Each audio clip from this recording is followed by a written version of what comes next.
Welcome to Tim Stodd's FM, a place to share new ideas, speak freely, and continuously find ways to live our best lives. And now your host, Tim Stoddard.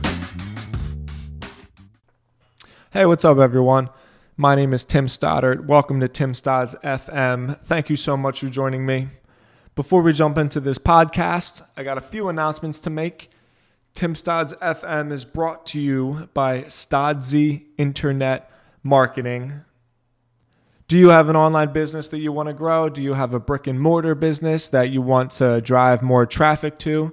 Do you have an e-commerce store or a personal brand? You're looking to sell more products, looking to bring more awareness around your cause? Stodzy Internet Marketing can help you. We are a no-nonsense digital marketing agency.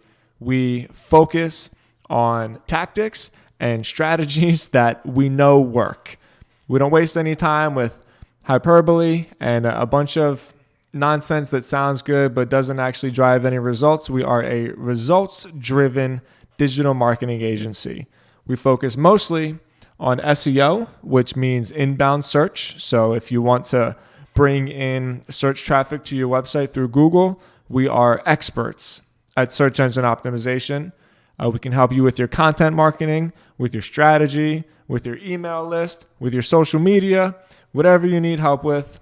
We are the go-to agency for these services. So please, if you need help with your digital marketing, don't waste time bouncing around, getting a million opinions. Don't waste time building a website from your brother's cousin's friend because you think it'll be cheaper. Work with the pros, work with the experts. Even if it's not me, work with somebody that knows what they're doing. If you truly, truly want to work with professionals, one more time, go to stodzyinternetmarketing.com, or you can go to stodzy.com for short. That's Stodzy. My guest today is a delightful young woman named Shauna Williams. Shauna is a life coach. She is an energy healer.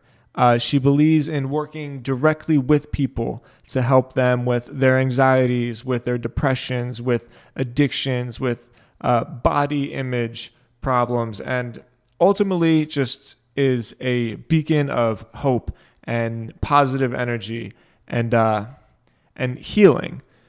I had a really, really great conversation with her for two reasons. One, because I appreciate her mission. I appreciate what she's trying to do to help people with some of the mental health disorders in this world that mean a lot to me. But also because Shauna was just another perfect example that in today's world, with the internet being what it is, anybody can start a business around anything that they are passionate about.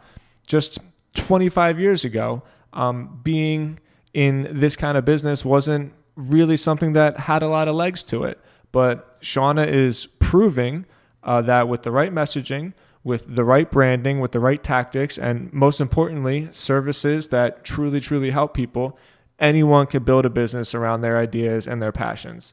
I love having these kind of conversations because the more and more I get to know these kind of people, the more I just see proof everywhere that building a personal brand around your messaging and around your own ideas is just needed if you want to get out there and build a business for yourself. If you want to have the kind of freedom to live your life the way where you don't have to ask permission to do whatever it is you want. So without ranting on too much about it, Shauna is just a perfect example of that concept of having your passions, having your ideas, and building a business around it and sharing your hope and your light with other people in this world. I've really enjoyed this conversation. I know that in listening to Shauna, you're going to leave this podcast just feeling good about yourself and about her and about all the great things that this life has to offer. So without any further ado, please help me welcome Shauna Williams. Hey, Shauna, welcome so much. Thank you so much for being on my podcast. Welcome to my show. How's it going? It's going very well. Thank you for having me, Tim. I'm honored and happy to be here. Likewise, I'm really thrilled that you joined me. So I'm excited to speak to you for two reasons. One, because more and more over the course of my podcast, I've been introduced to people that I've never really met before. And it's always like a thrill, and it's always really exciting to kind of get to know people through this sort of medium. And I find that to be very exciting. But two, simply because of the nature of your business and of your work, I think that you're involved in some really exciting things, and maybe some kind of things that people have a little bit more trouble talking about, but nonetheless, you help people with issues that are like more and more prevalent than always, in today's society. So with that, Shauna, I'm kind of just going to give you a second to introduce yourself, and I want you to just sort of give a brief introduction as to your website and the Mystical Minister and everything that you do to help people. Absolutely. Thank you. So I'm Shauna Williams, and I'm the Mystical Minister, and I set you free through spiritual awakening. And the ways that I do that are many. I have a total freedom protocol program, which is 12 weeks, where I take my clients through this in-depth journey, mentally, physically, spiritually, and emotionally. So we're going deep to the roots of what's imprisoned them. And usually people are coming to me with addictions of all varieties and sorts, with restriction within their body, shame within their body. I used to have my whole drive be about freeing people from body shame. But I realized that was just a symptom of the total imprisonment and the total restriction and prison that we build within our minds and within our body. So it's total freedom beyond the body. And we look at all of the bodies, which are the ones that I just spoke of, the mental, the emotional, the spiritual, and the physical. And we get in to release the chains link by link by link by link. And I use different modalities. I use breath work. I use energy healing. Again, I am a minister.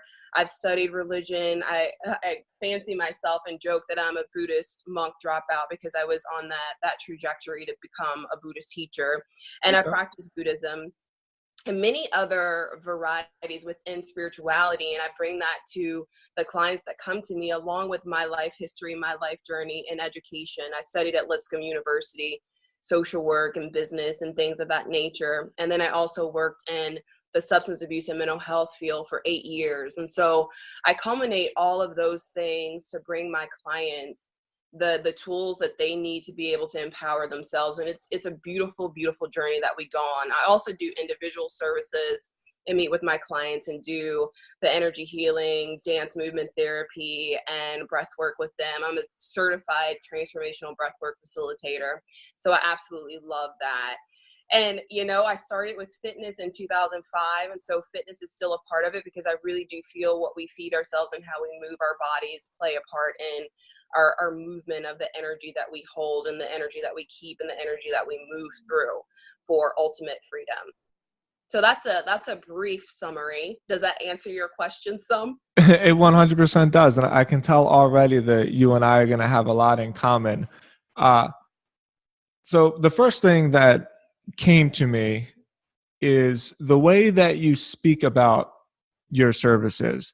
I personally like, and I'm not trying to make any kind of judgments on your approach or nothing, but I like how you approach it from more of a pragmatic, realistic standpoint. As I've gotten older and I've gotten more involved with spirituality and the connections between health and mental health and spirituality, I see it less and less as like a kind of woo-woo, like let me talk to the spirits around me type thing, and much more as, almost like a measurable interaction and relationship that myself, my spirit, my soul, whatever you want to call it, has with the physical and spiritual world around me. So you mentioned things like breath work. I've been pretty interested in a guy named Wim Hof, who for some reason always seems to come up on my podcast with a lot of his kind of breathing techniques and how that's helped me. You mentioned nutrition and fitness. Like, my wife is a nutritionist and a personal trainer, and that's just a huge part in our lives. And so again, like, I'm not trying to make any assumptions on what it is that you do, but I think that it's a way better approach to just kind of go after these things that may not be the most tangible and talk about them in like a tangible, measurable way. Absolutely. And that's how we reach each other. Like I used to when I got clean and sober. I went to treatment in 2004 and I had Oh, a I didn't know you were sober. yes, yes, Yeah, me yes. too. And you also live in Nashville now. I checked out your website. I did my homework, Tim. And Cool. you live in Nashville, which is my hometown. I did not So know that. I'm loving it here. The city is great. it's impossible not to love. Yeah. There's so much goodness there. So I'm glad that you're there and soaking it up. But when I went into treatment in 2004, I was able to kind of break through the stigma that's in my culture and my community and my family of, we don't talk about help. Jesus and Christianity is the only way. And we use it in a very punishing way. I wrote a book, The Spiritual Magic of a Queer POC, and I talk a lot about this, and I give practices at the end of the book to make this practical, because I believe that in spirituality, where we miss the mark. Now there are two points. We miss the mark by watering down the spirituality to make it more practical and more for people to understand, when people can understand a lot if we speak it to them in a way that's to their learning and to their ability to hear. Doesn't mean that we have to water it down to where we're not talking about how powerful the spiritual realm and spirituality is. But there's a way to marry them in together without taking it away and without making it so foreign and out there that there's no way to root it in. So I really believe there's a lot of talk about like woo woo. I mean, if we're talking about woo woo, I can get as woo woo as it is. Like I study in a mystery school that's ancient, that's of King Solomon, and we do a lot of work within energy and light work and things of that nature that people aren't talking about. We talk about different dimensions, and I use a lot of this work with my clients. And so it's really the vessel of the body, and talking to people about the body and the addictions and where they're stemming from and all of that. And then we bring in this light and this culmination of spirit, because spirituality truly is everything and it's at the root of everything. But we kind of get to move through the things that are blocking us mentally, intellectually, to name a few, to actually get to like what's all there within the cosmos, within outside of us. There's this energy, this quantum field that we're constantly bumping into and not utilizing. So one of my whole points and tools and reasons and visions of being here is to allow us to tap into the energy that's all around us and to get out of our own way. So what are some of the most common struggles that you see people dealing with? I know you mentioned kind of the root of your business when you introduced your business, but I guess what I'm getting at is with mental health issues being more and more prevalent than ever, I can't help but feel like there is some overarching problem where people just are just really having a hard time finding that connection. Like you said, I think basically spirituality and connection are kind of like the same thing, right? So from like a symptomatic point of view, we can name the things that you did, addiction, obviously, body shame and like eating disorders, obviously, probably just anxiety and like depression and a feeling of like floating through the wind. I don't know exactly what the word is, but I think you know what I'm saying. So aside from like those symptoms, what do you feel is like this common sort of root cause that is playing such a huge role in this like mental health crisis that we're dealing with? I truly believe that it's lies that we've believed societally, culturally, that have formed into truth and created these blockages within our bodies. And so it's blocked us from, and you'll relate to this, the sunlight of the spirit. It's blocked us from accessing our divinity and our light. And so when I say lies, I mean, like women should act this way, men should express emotion this way. And these are very general ones. Or that I mean, even depression is real and you need to take medication for it. And I'm not saying, like, obviously I worked in mental health for 8 years, but when you get a prognosis and when a doctor tells you something, most people believe it and take it for truth and no question, no looking into. But a lot of depression and a lot of mood altering diagnoses can be resolved within alternatives besides medication. And so I really do believe that it's been that we've just kind of covered ourselves in these lies and haven't looked for the truth or haven't looked for the light. And so once we start to do that, we start to free ourselves. I mean, I can even tell you, I worked with a girl the other day that's been diagnosed with like bipolar, all of these different forms of mental health diagnoses. And she's been waking up for the last few months in this state of depression. I mean, like, I think even 3 months ago, she had some suicidality. And she didn't reach out to me at that time, but I saw something from her, and I just kind of reached out to her. I was like, hey, like, not professional to client, but like, hey, just as a human of this world, I want you to know that, like, whenever you have these suicidal thoughts, it's not you.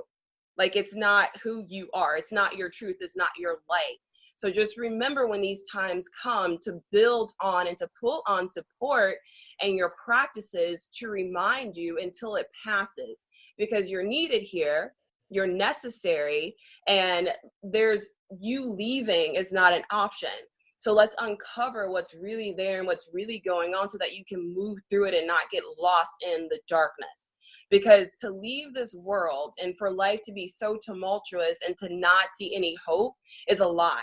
Because I have been in the darkest over and over and over moments, and I'm here. And I mean, I even had a moment when I was a teenager of wanting to commit suicide, and I'm so happy that I'm here. So I know that it's a lie. Like, I can see the truth in the other side of it. And so finally, speaking back on that lady, the other day, she reached out to me and she was like, hey, the last few days I've been waking up really depressed and I don't know why. I don't know what's going on. Can you kind of scan me to see what's happening? And I mean, I was getting ready to get in the shower and I was just like, I just checked in with her because there is no separation. We're all connected. So there really is no separation. So I checked in and it's not really me. I'm like, okay, spirit, like, we're all connected. Like, what's going on with her? What support does she need? And it was like the depression and the energy that she's feeling is not all hers, because again, we're all connected. We like have these levels of energy within ourselves that expand over into each other's energy. So we're constantly sharing and constantly picking up from other people. And so I gave her some spiritual practices. And I mean, within a few hours, she was clear and she was ready to go work with her clients. And I mean, like, she's moving through. So it doesn't take, months and months and months of therapy, or it doesn't take, being on this medication for 6 months. Sometimes it's just literally remembering that this shit is not yours. It is not true. Do this to bring in the light. This is an exercise and a practice that's practical, and see what comes up for you, because spirit is always ready and available, but we just need to pull on it into support and ask for help. Wow. Ask for help. That's the one right there, isn't it? There's just so much to unpack there. And I want to I just said a lot. Well, you did say a lot, but I'm always kind of thinking a little bit deeper. It's like a gift and a curse of mine. I have a real hard time just kind of like listening to people without over observing. But in there, you mentioned ways that were not medication related, and I agree. I'm like right in the middle of the fence when it comes to that stuff. Like, depression can be measured. You can see it in like brain chemistry. So if there's medications that can help people, a lot of times it does help people, and I think that's wonderful. I'm reluctant to dive all into like the medication train, because people have existed for tens of thousands of years without these kind of medications, and seemingly we've seemed to figure out ways that got us through. So for me, one thing that really, really helped me was just the food that I ate. I think it plays a much, much bigger role in how we feel about ourselves than people want to give credit for. And, I know that you're not like a dietitian, so I don't want to go too deep down this rabbit hole, but more importantly, what I'm getting at is just sugar and just the effects of sugar and on mood and how that could potentially impact your spirit. I know that question is kind of random from where you just came from, but I Random. think that that's got to play a huge role in some of the people that you work with. Right. And that's why food is a part of it. So when we focus on the body, it's about the movement and about the food. So there are two ways that I want to answer this. So first and foremost, absolutely. So sugar and soy, I'm like sugar and soy, those double S's are in everything and they are detrimental. And I'm not one of those like crusaders of like, no, don't do this, don't do that. Yeah, me But neither. I love chocolate. I'm all about, and this is the language that I use with my clients, like choose the most high functioning choice. Like that's going to be of the highest function to your good. Choose that and be aware of that. And so when you make the choice that's not of the highest function, know that that was your choice. You made that, but always you want to have a higher ratio to making the highest functioning choices possible than the alternative. And so with my clients, we look at their food, we look at what they're taking in, because with being in fitness since 2005, nutrition goes right along with it. So that was one of the first things that I knew, movement and food. Later, a few years later, I was like, whoa, wait, these are like subs. They are not even the primary. They are subsets of the actual primary, which is the mental health and the spiritual health, which they are one and of the same. So when it comes to food, it's that we have to feed our spirit, because the thing that happens when we have a murky body, we have a murky channel. So when we're taking in crap that's not feeding our body, empty calories, if you will, non-sustainable, non-living, non-life-giving foods, we're closing that channel within our body to not only to receive and to be clear, like receive, if you want to say that connection, that spiritual connection, that clear mindset, that vibrational alignment, we're also murking ourselves from being able to give from that, to be able to create from that. So food is actually very important, and food affects our mood. There's scientific correlations to it. Absolutely. Because it's anything that we take into our body affects us. Even if we're not physically taking it in, our environment affects us because we are sensitive beings. So we have to be not even hyper aware, but almost super consciously aware of what's in our environment and what choices we're making to take into our body. And I just want to invite like every listener, everyone to allow that ratio of the highest functioning choice to be of the highest one. That's a really good way to look at it. I like that. It's not about, I can tell you were a Buddhist, and I'm not going to get this right, but I remember Siddhartha had like the perfect path, and then there was the other one where it was full indulgence. And then I think at some point when he became the Buddha or transformed, or I don't know the whole story. So all the Buddhists are probably flipping out about this right now. And I apologize. It's okay. We have compassion and forgiveness. Yeah. But I know eventually he came to that recognition of the middle path, I think he called it, which is basically just balance, which is something that I try very, very hard to achieve. And it seems like the more I try to fight for the balance in my life, like the more I end up tilting off to one side. So I can just relate to that ideology of the ratio, like you put it. Yeah. And with that comes, with desire comes craving, and with craving can create suffering to go along with the Buddhist teachings that you were talking about. And And I remember sitting with, there's Refuge Recovery that's been a really great outlet and alternative for recovery for people. And I remember sitting in their first conference they had about 5 years ago, and sitting in that room and talking about craving and how cravings lead to addiction, and how that leads to suffering. Like our desires, our cravings can lead to suffering. But on the contrary, if we sit with our craving, and I use this a lot with, I'm just giving you guys all these good little goodies, use them, use them, use them. If we sit with our cravings, if we sit with, and I mean, we can take it to sugar, like, oh my God, I am craving this chocolate. And I mean, like, we've been eating chocolate, so our body is just always rearing to go, and there is no time without it. So it's like, we've kicked in that obsession, and that desire is just like going and almost running us. So it's like, oh my God, okay, I have to eat chocolate. I have to eat chocolate. But pause, sit with it, watch, like literally become an observer of you. Become an observer of you. Become an observer of your craving. Watch it and allow it to pass. Because we don't have to always act on what we crave.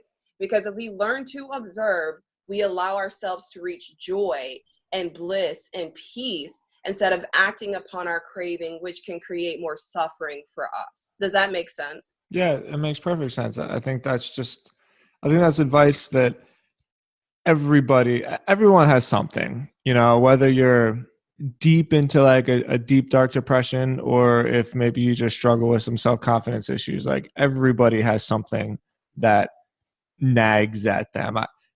Sometimes I kind of feel like it's part of the human condition to have something to obsess over. I spend a lot of time thinking about that, whether it's like addiction or food or work or relationships or whatever. I've met a few people who have that like balance that we all seem to strive for.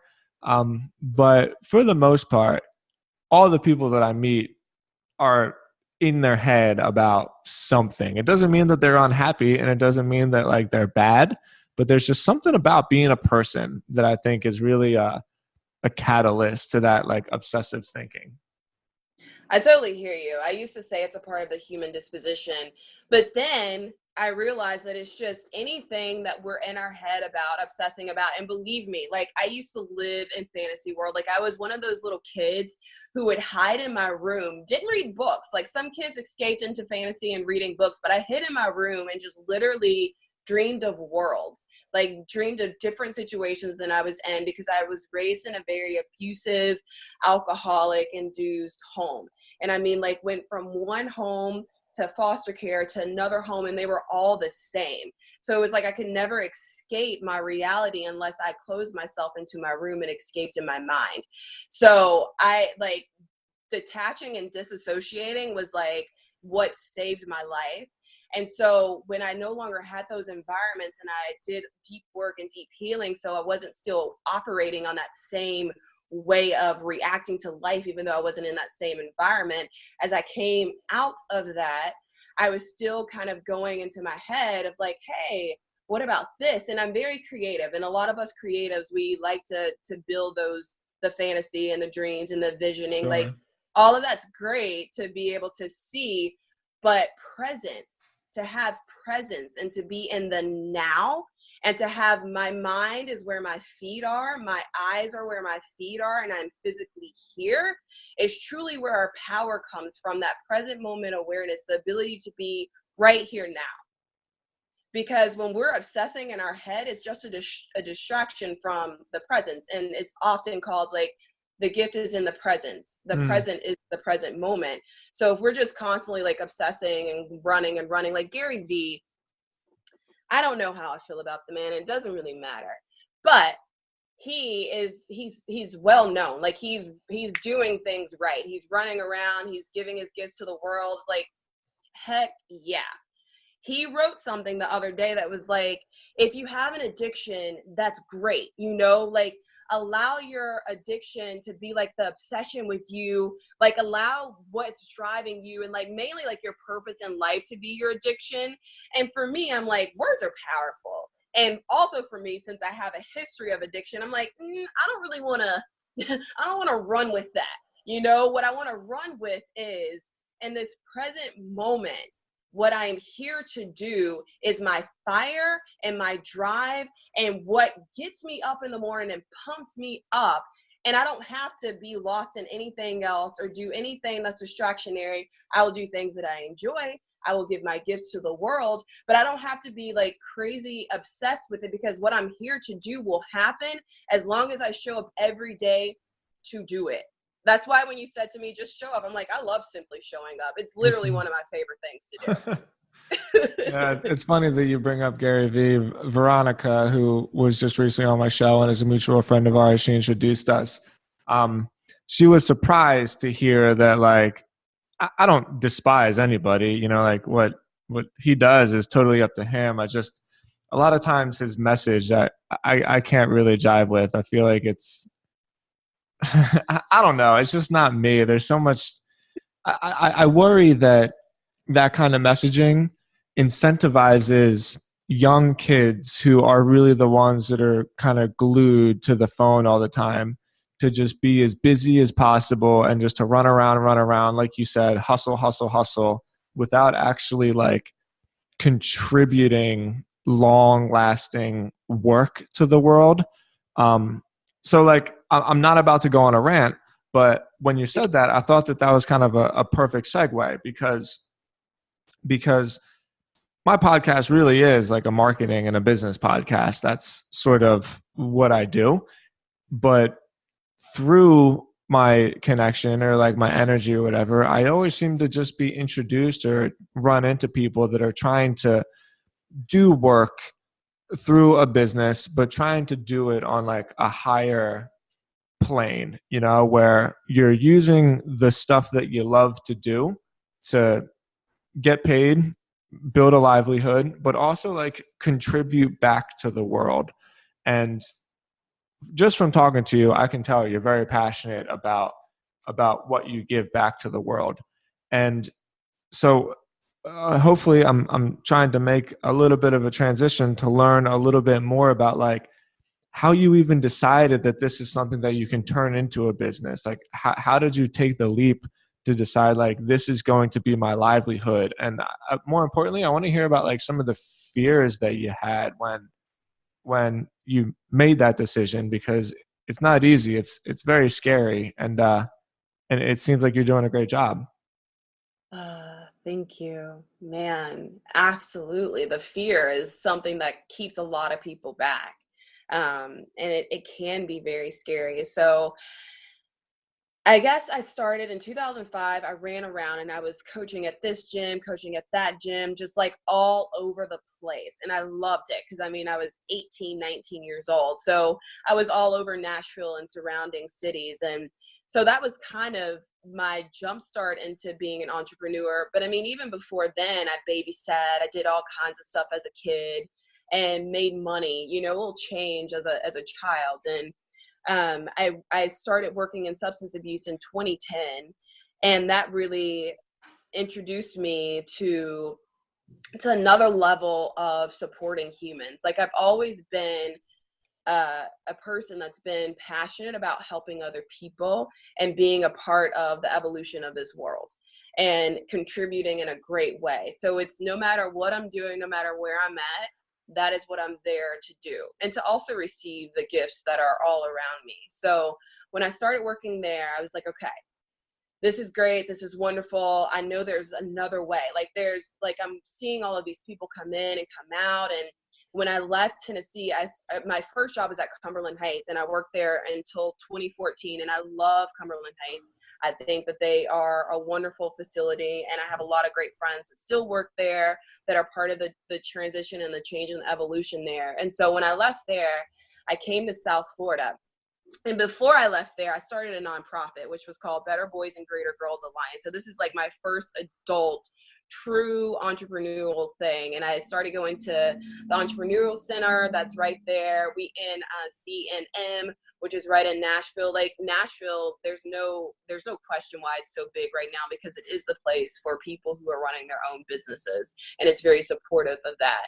And so I started doing my own nonprofit, and I reached this point in my board where I was like, you guys, I think I'm going to go to Florida and keep doing what I was doing and just dissolve this. Because it wasn't when I was in the beginning phases and I was meeting with the schools and I was meeting with everyone that was in support of the program, it's getting a lot of traction. And then when it was actually ready for everything to be implemented, everything kind of went away.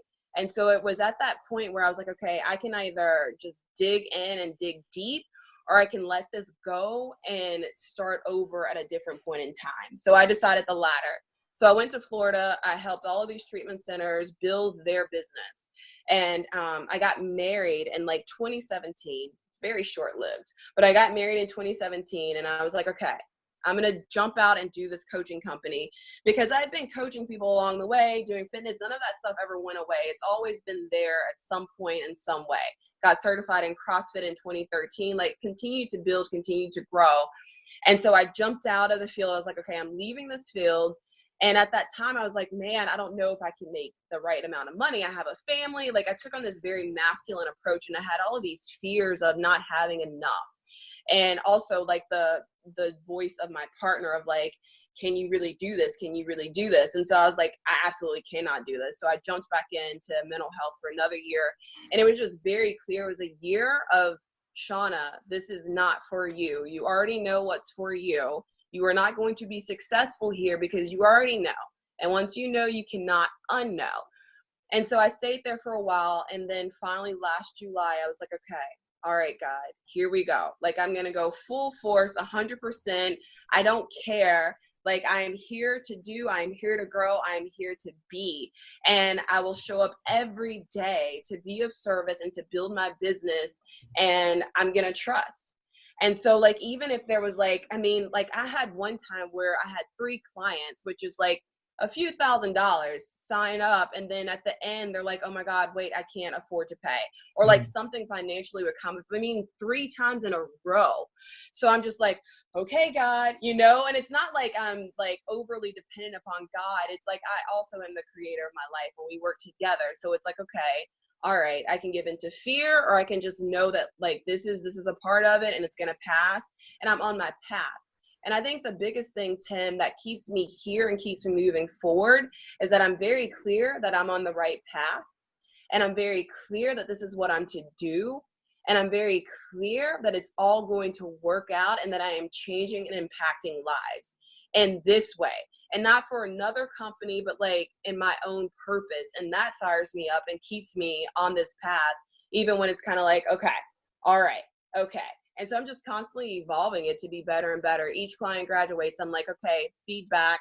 What can I do better? How can this program be better? What would have been better for you? And then I implement it. And yeah, I super duper have faith and I really believe, and I don't let my childhood fears get in the way because I know that it's bigger than just my physical self.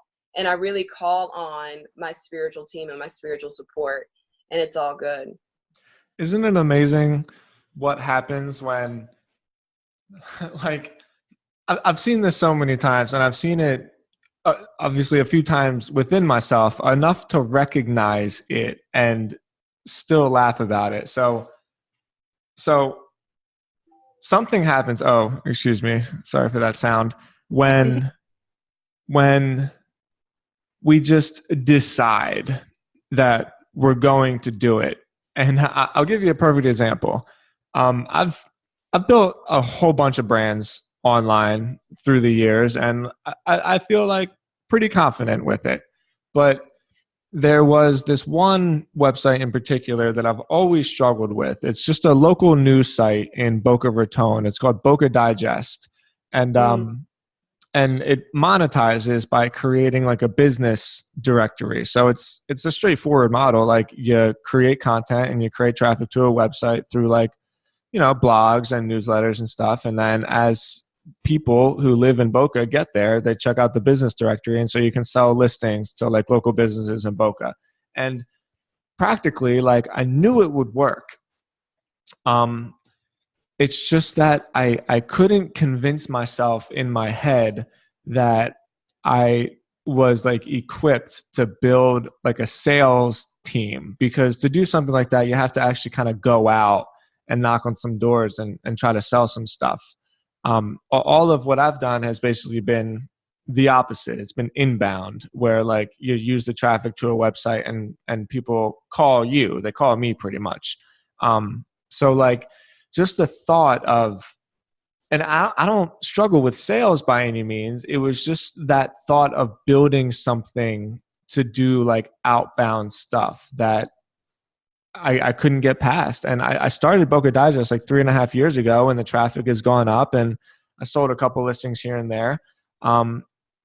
So about a month and a half ago, there's a guy named Brian Clark, who I won't get into the entire thing, but he's basically been my idol. He started this website called Copy Blogger probably about 15 years ago that when I was getting sober, I was uneducated and like didn't come from a kind of environment where like I had anything to fall back on. So I was screwed, like I had nothing and no degree, no skills. And so I would read this website called Copy Blogger every day, all about how to create content online and build businesses around it. And so I just decided, it's like, that's what I want to do. Because I didn't have any skills, but I've always been a good writer. I don't know if I was just blessed with it or where it came from, but I had a knack with words. So about a month and a half ago, this guy, Brian Clark, who I don't really know, and I've just been an admirer of him, and like he's a real icon in like the internet marketing world, right up there with Gary Vee. He's just not as loud. Probably bigger than Gary Vee, honestly, because he's built not agency businesses. He's built like real brands that sort of like passive income monetize themselves. And stick with me. I am getting to the point, I promise. So he created this website called yourboulder.com, which is really where I got the idea for Boca Digest. He lives in Boulder, Colorado, and it's the same idea. But he was trying to kind of sell real estate leads from it. And so about 3 months ago, I noticed that he hadn't been working on it anymore. And I just went out there, and I've kind of been working with like this business coach to sort of help get my mental right. And I said, you know what, fuck it. Like, I'm going to email this guy. I have a ton of experience with directories. I know how to do this. I think I can take his website and I think I can make something out of it. And I couldn't believe it. About 2 days later, like Brian Clark, the Brian Clark. I know it might not sound like anybody to you, but he really is like a legend in my world. I'm on the phone with him, and he's like, yeah, I would really just rather partner up with you to do this. And so within 30 seconds, my whole mentality of like, I can't figure out this outbound sales team for directories. Like, I don't know how to do it. I don't feel comfortable with it. Within 30 seconds, my whole entire mental just flipped. And for the past 3 weeks, I've been doing nothing but figuring out how to build a sales team. And I already got a sales rep in place, and we're already putting some stuff together. So now, like, Your Boulder, which is, I'm a partial owner in it now, which is crazy. Like, I'm a business partner with Brian Clark, who basically taught me how to make a living, like taught me everything I know. And he didn't even know he was doing it. You know what I mean? I was just some guy on the other end of the country, like just following everything this guy did. So with that one simple change, my whole mental flipped. And now we have a business directory on yourboulder.com, and like we're actively selling directory listings on it. And I just know with like 100% certainty that it's going to work, because there's nothing in my head where like I'm convincing myself that I can't do it anymore. Absolutely. That's a beautiful story. I love that. That's a complete story of, some people were blessed with the parents that told them, anything is possible. You can do anything.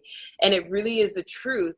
We can do anything. Anything is possible as long as we show up, B, believe, and C, we're so committed to removing the shit from our mind and our bodies that block us and lies to us and tell us anything else besides the fact that anything and everything is possible, and we just got to believe and show up. Yeah, and thank you very much for kind of listening to that whole story. I know it's sort of a mouthful, but I just related to you where you said, I'm just going to decide.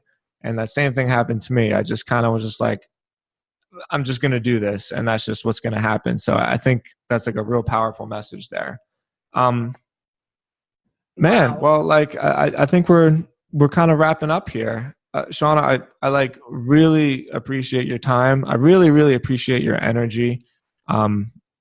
It's like very infectious, and I can tell why people gravitate towards you and like want to work with you.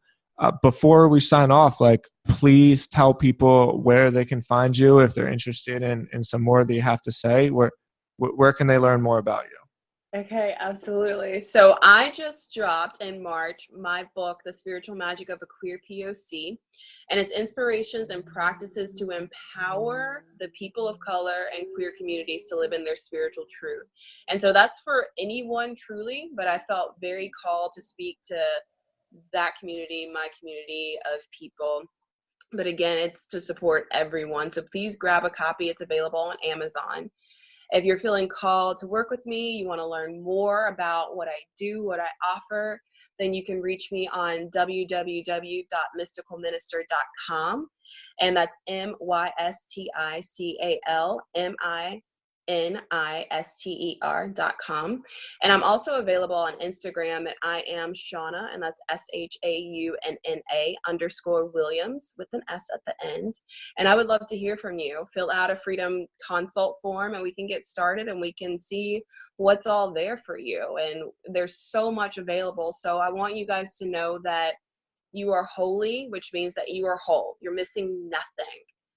And you are holy, which means that you are of the divine and you are innocent, that no matter what's happened, what your life experience has been, you are pure and you are innocent.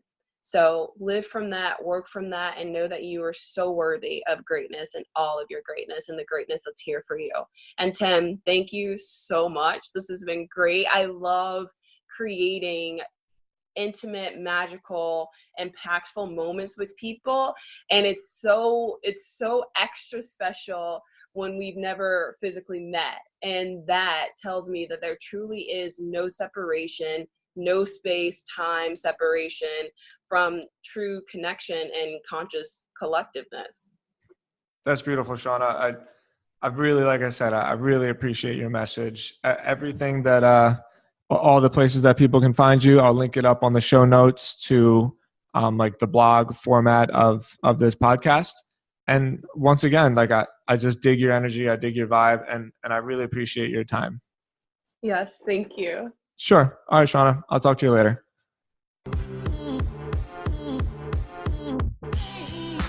Hey guys, it's me. It's Tim. One last time before we wrap up, just wanted to say thank you for tuning into the podcast. Please subscribe on iTunes. Please leave me an honest rating. Please follow me on Spotify. It's the best thing you can do to support the show. If you want to find out more, go to timstods.com. Feel free to fill out the contact form to reach out to me personally. I always respond. I appreciate you guys so much. I'll talk to you tomorrow. Have a good one.